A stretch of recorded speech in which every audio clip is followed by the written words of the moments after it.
pengalamannya saya rasa takut sebab first time saya tengok betul-betul depan mata. Lepas tu banyaklah pengalaman yang saya dapat dari ilmu yang saya tak tahu hari ni jadi tahu. Pengalaman yang saya dapat pada hari ini dalam diploma penguasaan industri halal bukan sahaja belajar tentang teori, malah belajar dari segi praktikal.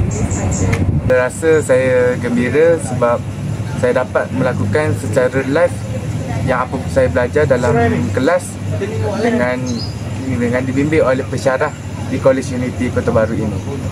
Terima kasih.